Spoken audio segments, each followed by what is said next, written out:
My question is to the Minister of Education. Does she agree that the Relationships and Sexuality Education, a guide for teachers, leaders and boards of trustees resource produced by the Ministry of Education must be included in teaching programs for years 1 to 8 children, and that, quote, the school does not need to seek parents or caregivers' permission for ākonga to participate in the program? Mr Speaker. The Honourable Jan Tinetti. Within the New Zealand curriculum, health and physical education, which includes relationships and sexuality, must be taught. Under the Education and Training Act 2020, schools have a legal obligation to consult with their communities at least every 2 years about their local health curriculum. Please note, tremendous damage can be inflicted on a young child's mind within a 2-year period. This is child abuse. Under the Act, parents and caregivers still have the right to withdraw their child from relationships and sexuality education by written request to the school. Supplementary. What should a parent do if they don't want teachers talking to their children about gender identity and gender diversity, given that the guidelines suggest the curriculum programs could be integrated into English, science, technology, maths and statistics, languages and social sciences?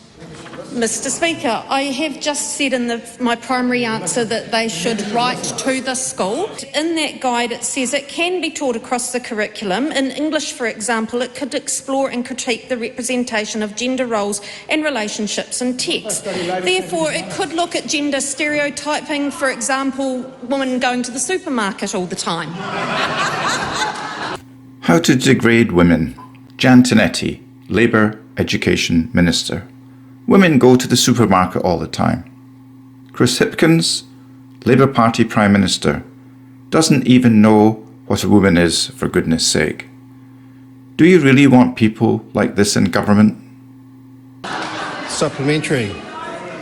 Does the Minister think that parents should have greater involvement over the delivery of relationship and sexuality education in schools? Speaker, I will refer to my primary answer that schools must legally consult with their school community on what they are planning to teach in their local health curriculum. The school does not have to seek further consultation or permission from parents at this stage.